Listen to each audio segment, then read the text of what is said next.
Le Haut-Ouélé entre enclavement et défis sécuritaires. On en parle avec M. Samuel Degba, qui est chef de travaux à l'Université de l'Ouélé. Bonsoir et bienvenue à vous.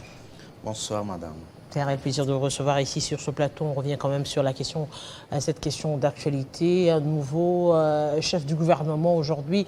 On parle de madame Souminoa. On se dit finalement, quelle sera la touche particulière qu'elle pourra apporter pour voir décoller finalement la République démocratique du Congo dans différents secteurs. Nous commençons par féliciter le chef de l'État pour ce choix porté à l'une d'entre vous. C'est quand même le 1er avril, le premier jour qui vient après le mois de la femme. Ça, c'est un honneur particulier que le chef de l'État a voulu placer à la femme congolaise. Nous savons que c'est un choix judicieux que le chef de l'État ait opéré. Nous, dans le cadre de notre parti, la RDC, l'Action pour renouveler le développement du Congo, le parti cher à l'honorable Jean Bakomito, nous saluons cette nomination du chef de l'État, de Madame le Premier ministre, Judith Suminwa. Nous allons nous habituer à l'appellation. Nous savons qu'il y a plusieurs défis à relever, sécuritaires, infrastructurels, socio-économiques, il y en a autant.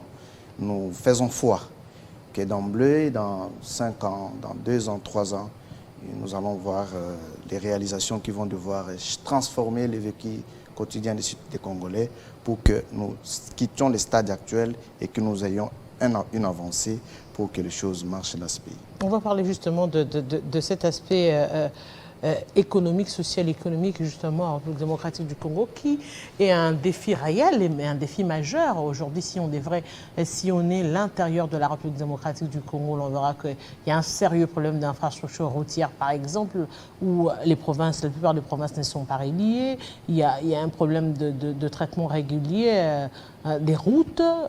Aujourd'hui, même dans les provinces, c'est-à-dire à l'intérieur des provinces, les gens sont coupés du monde. Le cas du Haut-Ouélé, actuellement, nous avons des ponts qui permettraient des circulations, mais actuellement qui sont carrément coupés. Cela a créé un réel problème socio-économique dans cette partie de la République démocratique du Congo.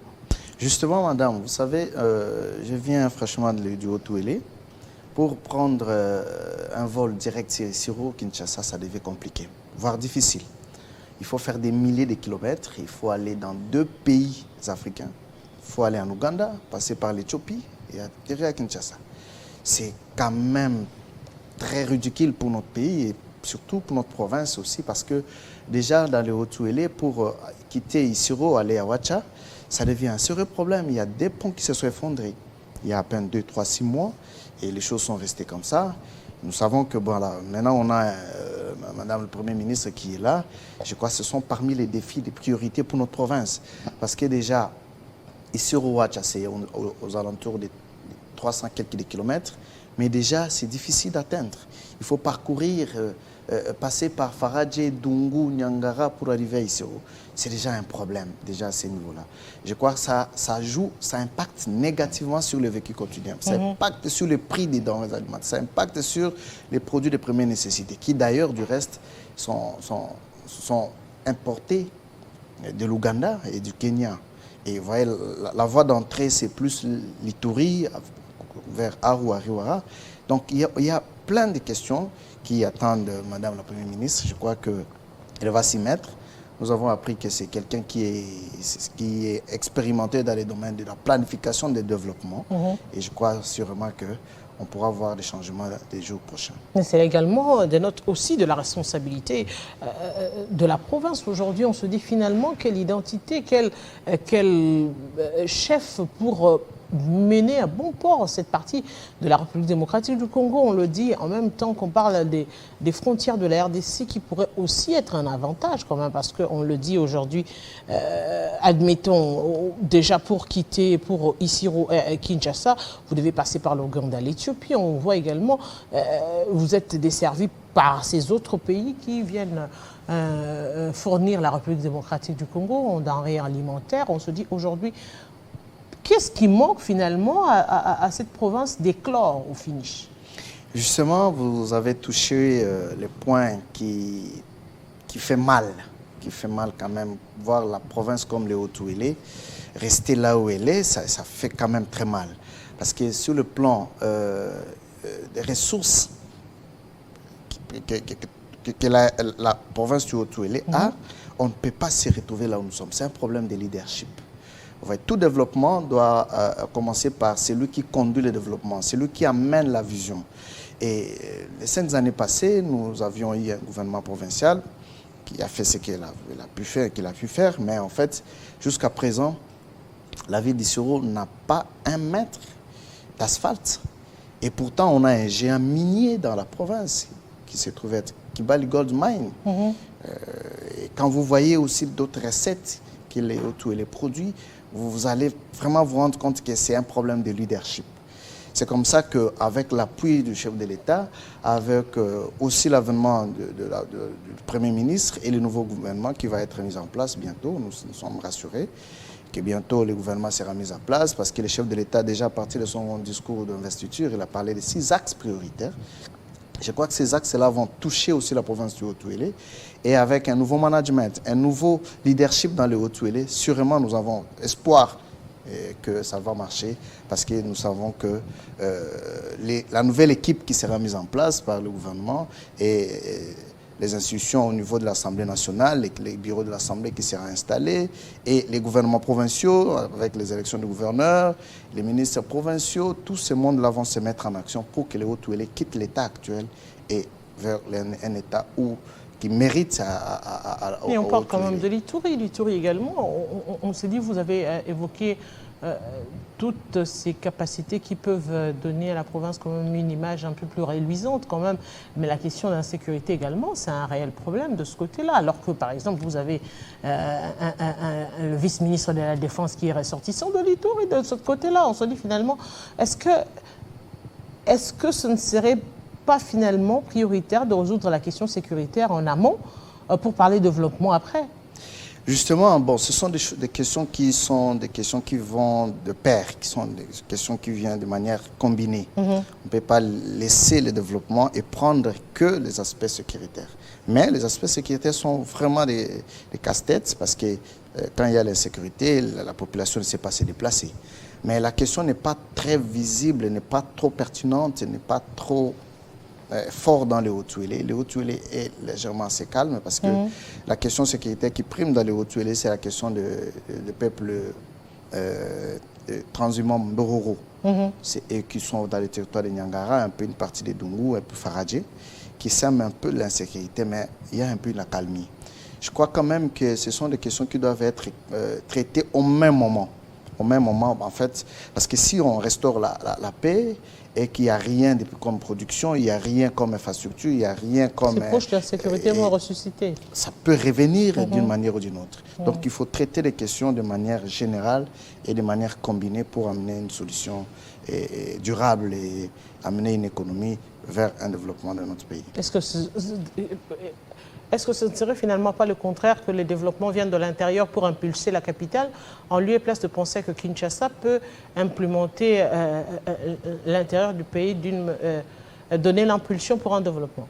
Généralement, les bons développements commencent par la base. Un bon développement, c'est un développement endogène qui commence par la base et qui peut remonter vers les centres-villes.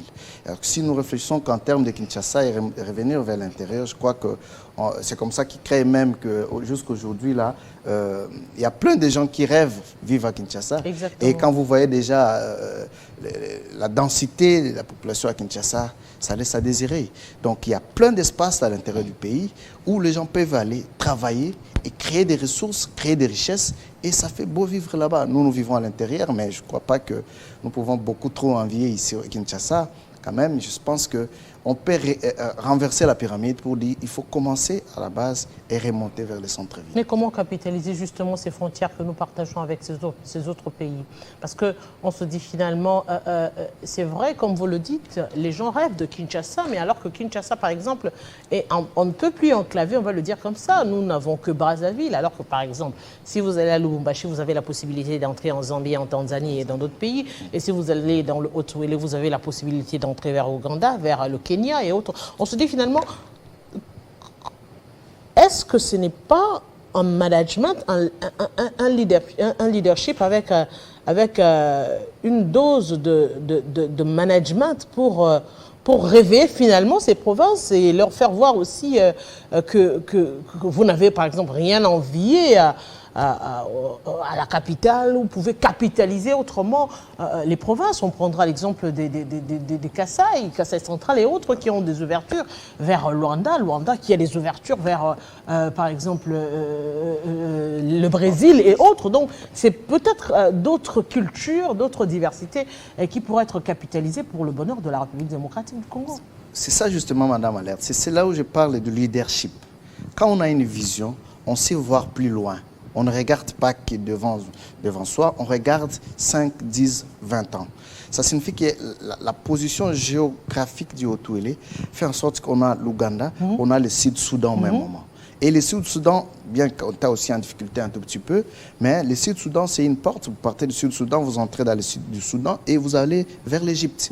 Et l'Ouganda, vous partez, vous allez au Kenya, vous partez vers Mombasa, Mozambique. Donc, il y a grande ouverture, mais il suffit qu'on ait un leader qui sait voir des choses de manière, avec des lunettes bien évidemment économiques, avec des lunettes d'ouverture, ça pourra faire émerger la province du Haut-Ouélé. Et on n'envierait même pas vivre à Kinshasa. Et Isiro fera bien créerait des conditions socio-économiques qui faciliteraient d'aller vers l'étranger, qui faciliteraient d'aller vers les centres de l'Afrique, qui se trouvent être les chefs du territoire de Niangara, les sites touristiques. Donc, c'est juste une question de quelqu'un qui sait réfléchir, quelqu'un qui sait voir que voilà, on sort du point X pour aller vers le point Y. Mais quand on pense seulement, on regarde juste à ses côtés, je crois, on va beaucoup traîner et on va continuer à mais on condamne également, vous les professeurs, qu'est-ce que vous enseignez à la nouvelle génération? Qu'est-ce que vous enseignez justement? Justement, il ne faudrait pas changer un tout petit peu ces mentalités-là, déjà au niveau de la base, au niveau des écoles. C'est ça justement. Une fois, je réfléchissais lors d'un colloque, je disais aujourd'hui, si nous pensons que le développement nous viendrait de la Russie, de la Turquie, de la Chine, nous sommes en train de nous tromper.